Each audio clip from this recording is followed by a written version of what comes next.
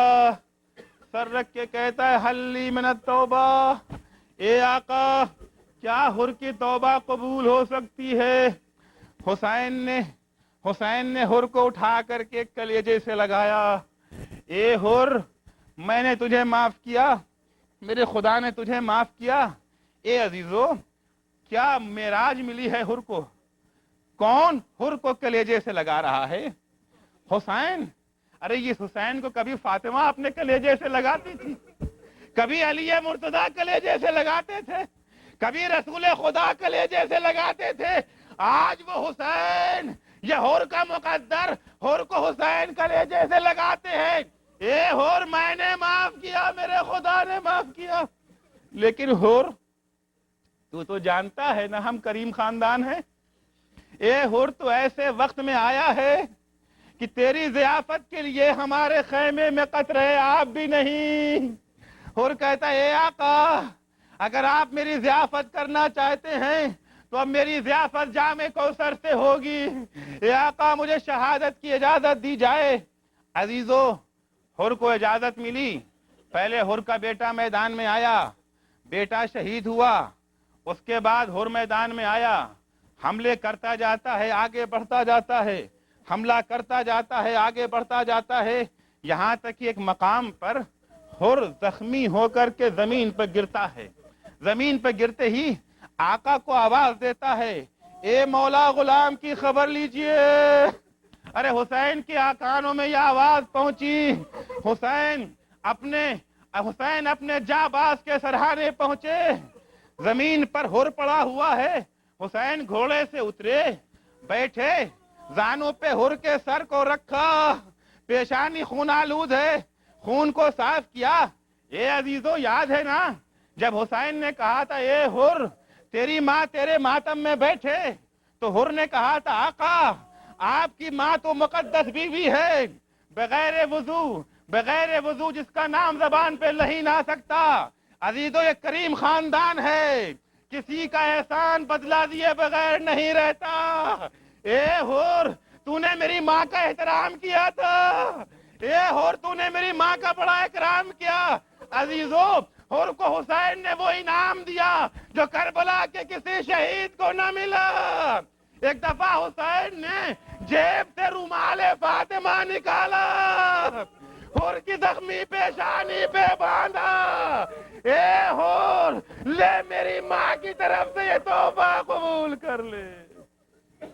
الا لعنت اللہ علی قوم الظالمین وسيعلم الذين ظلموا أي منقلب ينقلبون. بار الہ واسطہ ہے محمد و آل محمد کا ہماری اس مختصر سی عبادت کو قبول فرما. پالنے والے ہمیں توفیق کرامت فرما کہ ہم اپنے بچوں کی صحیح تربیت کر سکیں. پالنے والے واسطہ ہے محمد و آل محمد کا، ہمیں توفیق کرامت فرما کہ ہمارے دلوں میں دن بدن اہل بیت کی محبت میں اضافہ ہوتا رہے. معبود ہمیں اہل بیت کے نقش قدم پہ چلنے کی توفیق کرامت فرما. ہمیں اسلامی تعلیمات کو سمجھ کے اس پر عمل کرنے کی توفیق کرامت فرما. امام زمانہ کے ظہور میں تعجیل فرما. جب حضرت کا ظہور ہو تو ہمارے اعمال ایسے ہوں کہ ہم ان کے اصحاب و انصار میں شمار ہو سکیں. اللہم عجل فی فرج مولانا صاحب الزمان واجعلنا من اعوانہ وانصارہ.